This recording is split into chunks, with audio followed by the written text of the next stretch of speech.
Now, here's your host, Dietrick.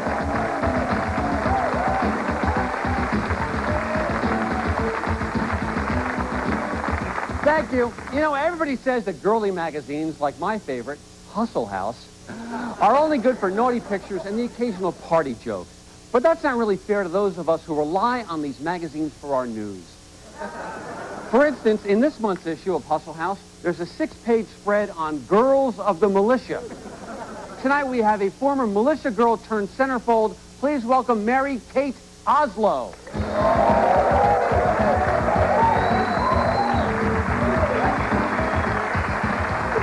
Mary Kate, welcome. I am pleasured to have you here tonight. Thank you, Dick. But I want to ask you, on page 39, there's a picture of you there. Is that all you, or did they hairbrush that photo? That's all me, Dick. Oh, really? Okay. And on page 40, there was a picture of you with another woman. Yes, that's true. Well, let me just say, I'll have what she's having.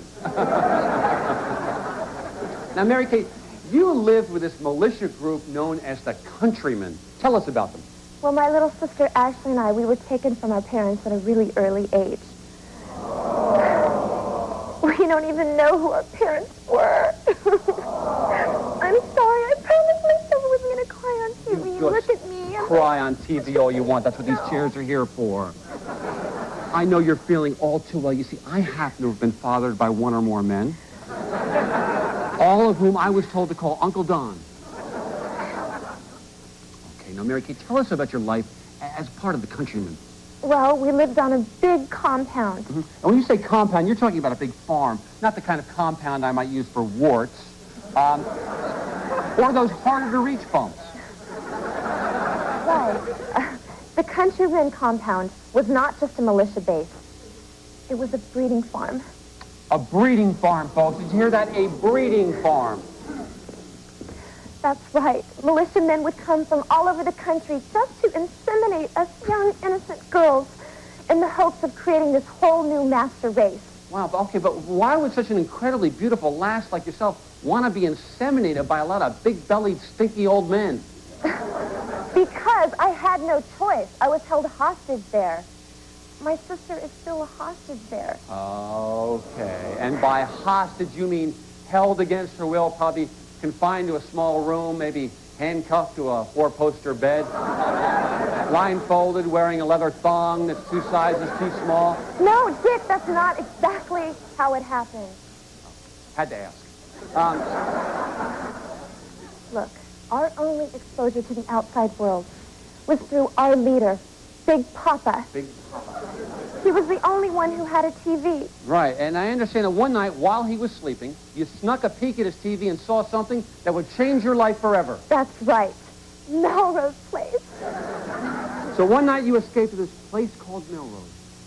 At first, it was tough. I mean, I had to survive in the mountains. I had to use my training, and I lived on nothing but berries, nothing but bugs, and nothing but shrubs. You had to eat berries? Well, when I came down from the mountains, Yeah. I was naked. Oh, good. I must have looked suspicious or something because the police, they saw me and they picked me up right away. And lucky for you, they were filming an episode of Cops, which was later seen by the publisher of Hustle House, Bob Guignoni. He called and offered me $100,000 to do a big spread for him. Ah, but you were also photographed. But now, I'm devoting all of my time to speaking out against militia groups. But most importantly, I have to get my sister free from that compound. Ah, that's got to be awful for you to picture your little sis still damp from her evening shower, having to wrap her freshly nared legs around some lice-ridden stink ball. Why don't they just let her go? Oh. Even militia girls get the blues. But listen, you're going to get your chance to confront this man, or should I say beast, who's forcing your sister to be this breeder of the pack. And we're going to do it right after a word from one of our sponsors. Hi, do you have unsightly skin blemishes in the shape of animals? If so, give us a call.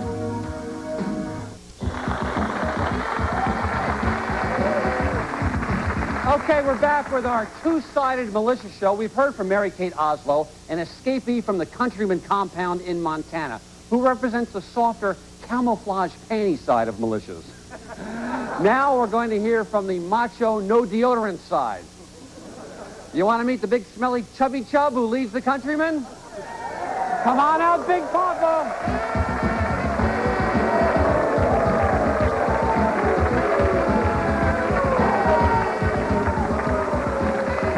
Where's my sister, you sadistic pervert?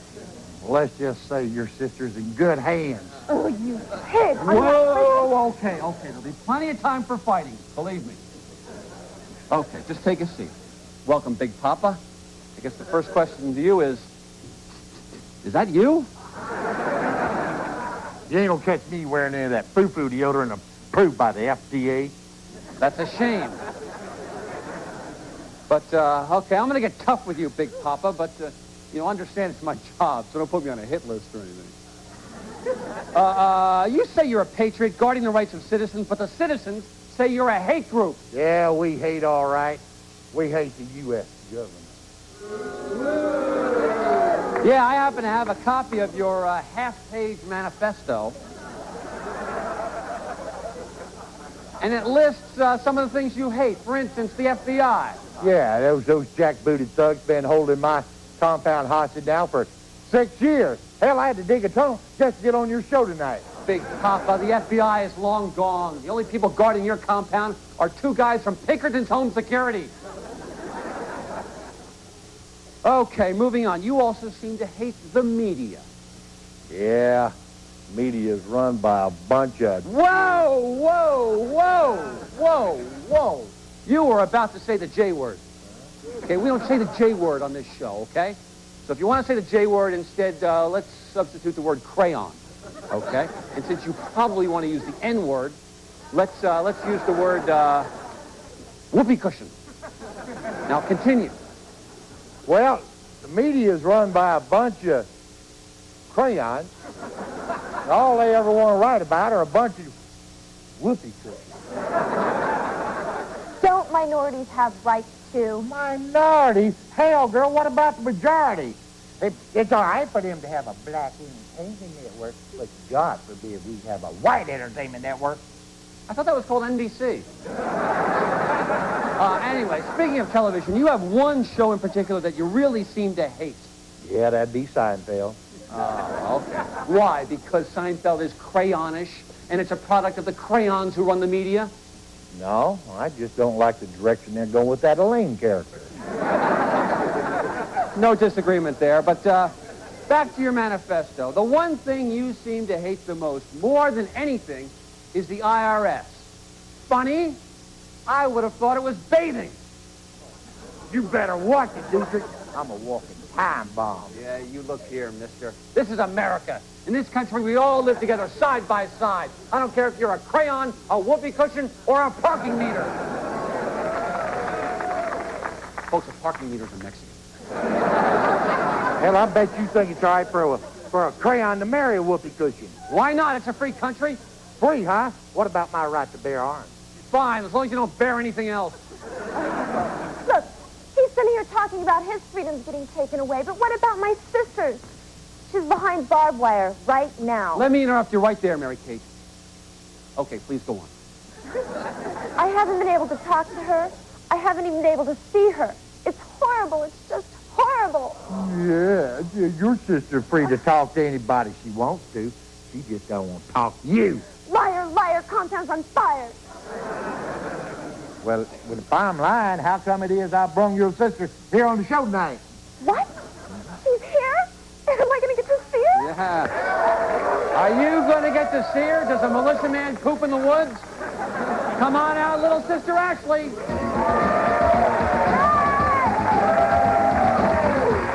Ashley! Who are you trying to hug, you traitor?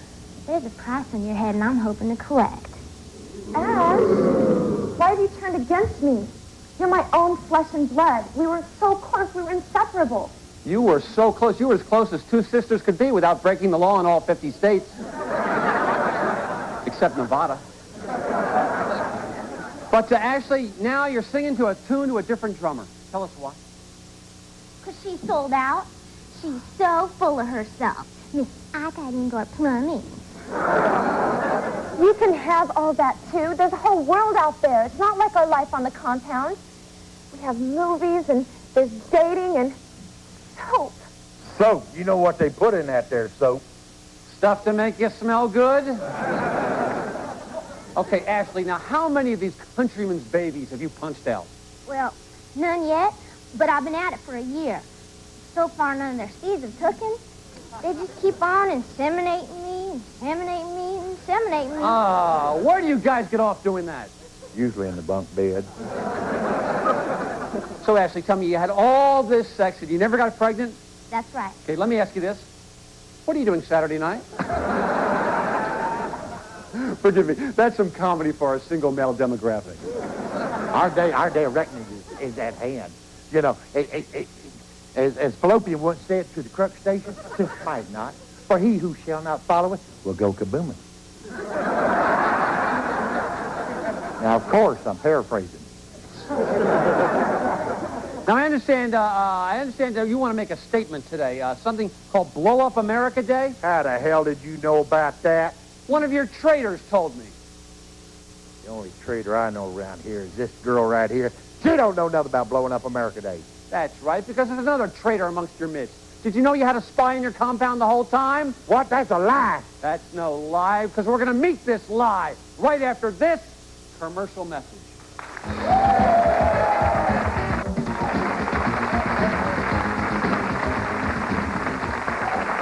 Thank you. Welcome back. Welcome back. The topic, centerfolds and hot sex. Oh, yeah, and our militias. Now, we've been speaking with former militia breeder Mary Kate and her sister Ashley, and this paramilitary guy is the countryman leader, Big Papa. Now, Ashley, let's start with you. Seeing your sister to your right, you gotta be confused. I'm not sure I should have done this. Papa told me not to come. This man is a thief, he is a hate monger, and he is a scum. The only way he could get a woman is to kidnap her. Well, it does save on dinner and a movie. Hey, don't listen to her. She ain't nothing but a whore for the government. And you're going to get your judgment day. Oh, okay. Calm down. Hey, you two. Calm down. Because I think Big Papa's judgment day is about to arrive. Okay, in the last segment, I mentioned there was a traitor among the countrymen. Did you know you had a spy? Well, I knew they was getting information out of my retarded cousin Chappie.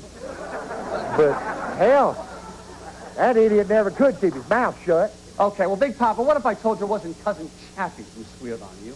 That you had an FBI agent living on your compound the whole time. A bona fide double agent. I'd be saying you're a lying sack. Whoa.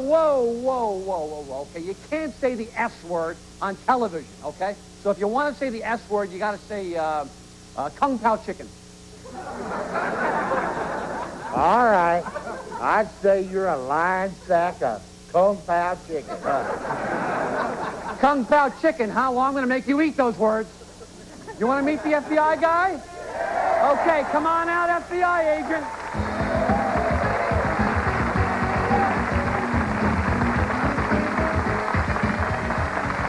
What?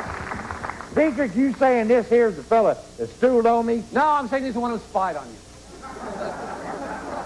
Spied on me? Hell, you said he lived among us. I ain't never laid eyes on this fool in my life. Well, maybe you just don't recognize me without my disguise. Holy moly, it's Pat Buchanan. Pat Buchanan was just my cover. William Orange, FBI. Oh, Pat, you're with the FBI? I gave myself to a G-man. Ah, so the G-man hit the spot. Who'd have ever thunk that Pat Buchanan was a low-down, crayon-kissing, whoopee-cushion-loving, piece of Kung Pao chicken? Okay, calm down. Let's talk to the FBI man. Okay, Agent Orange, what do you think of this countryman group? Well, Mr. Dietrick, how do you respond to a group of men who have sex with young girls to satisfy their sick lusts, who don't pay taxes and write bad checks? And you're saying those things are illegal? You betrayed me. Oh, the FBI will stop at no means to destroy us. They tried everything they could to get us out of there. They used bright lights. They cut off our electricity. They even made us listen to Michael Bolt records for 3 straight days. And that didn't work? No. A couple of guys started dating each other. Ah. But I understand 2 people actually fell in love. Am I right, Ashley? No, Jeff. I fell in love with Pat Buchanan. But now he turns out to be a stinking fag. Oh, how about it, Agent Orange? You know, it's okay to infiltrate a militia group, but to break a young girl's heart? Mr. Dietrick, when I met this woman, I broke J. Edgar Hoover's cardinal rule for FBI men. That it's okay to dress like a woman, you just can't sleep with one? No. I really did fall in love with her. It was no cover. I fell for her deep down. Whoa. You can't refer to her deep down, okay? So let's call that her chimichanga. You really loves me? Yeah, Ashley, I want you to come with me. I want you to leave the compound so we can live life like normal people do. Who you gonna listen to? Him or Big Papa? Who was it that fed you K-rations and gunpowder since you was a young'un? I mean, he don't care any more about you than we do. Hell, you're useless. You can't even have children. Ashley, I sense you're torn. You'd love me, even though I don't seem to be able to breed any children. I have a confession to make. I had a birth control device planted in your tostada.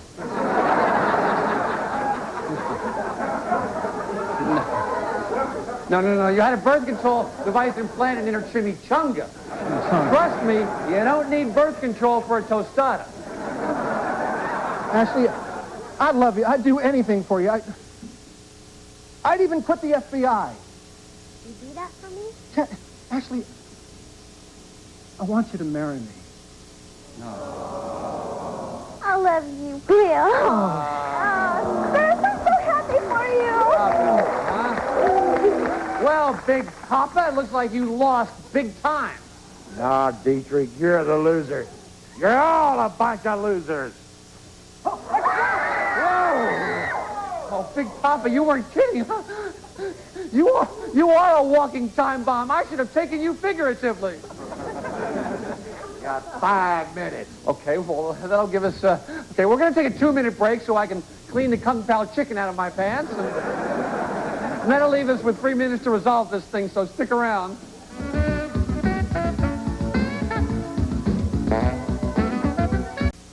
Okay, we're back, folks. If you've just joined us, our viewers at home, pick a good time not to come to a live taping because we're all about to die. You got anything important to say, Dietrick? You better say it now. Okay, well, I guess I want to say something to my twin boys, Richard and Dick Jr. Guys, I'm sorry we haven't spoken much. In fact, we haven't talked since the delivery room. But, Dick Jr., I want you to know that I'm very happy that you have an older male roommate.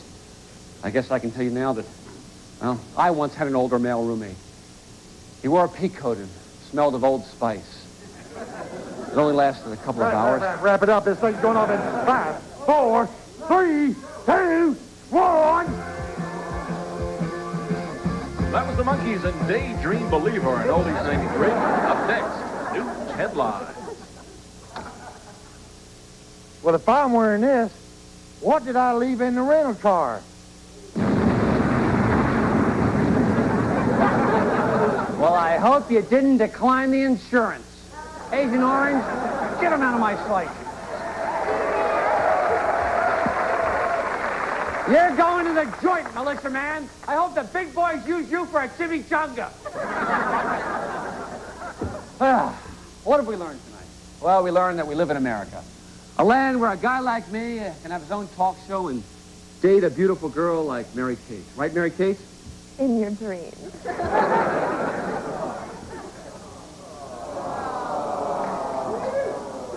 I share your sentiment. See, only in this country does she have the right to say no, and I have the right to dream. And until somebody comes up with a government that actually works, this is the best one we've got. For now, I'm Dick Dietrick.